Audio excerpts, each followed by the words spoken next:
So just 5 minutes into the game, Luton Town versus Aston Villa, Amari'i packed up his things and take his leave off the pitch.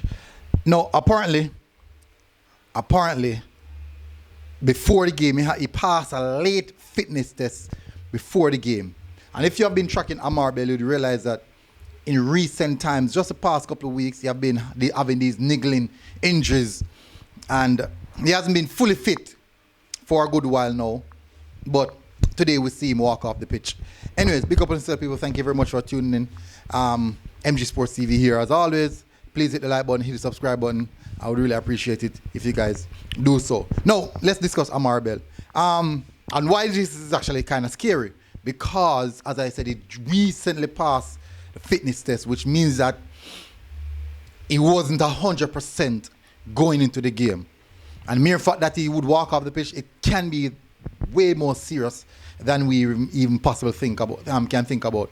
And that is quite dangerous. That's really, really dangerous. There will be an analysis coming after checks are done, and I do maybe next 2 days or so can get an official update on the nature of the injury and that he sustained so far. Now the problem that I'm having is recently Ethan Pinnock was out, which means now that I foresee Amari'i coming to that centre-back position between Jamaica Reggae, and what we're seeing at this present moment is that now Amari'i is out.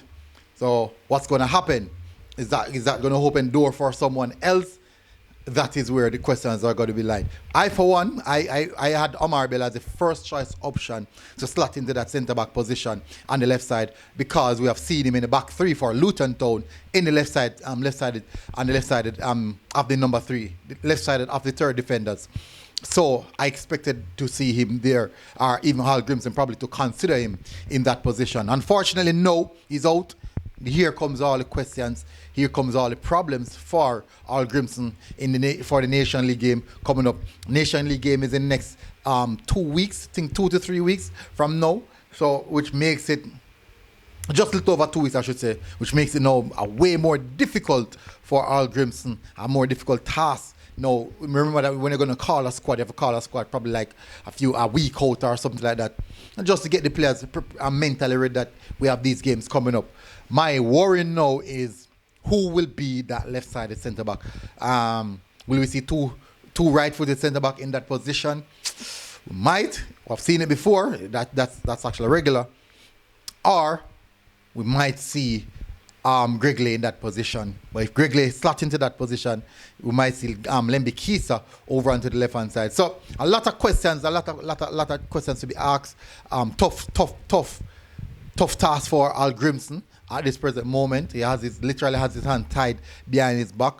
I'm very hopeful that the nature of the injury is not one that he sustained, is not one that will keep more for too long.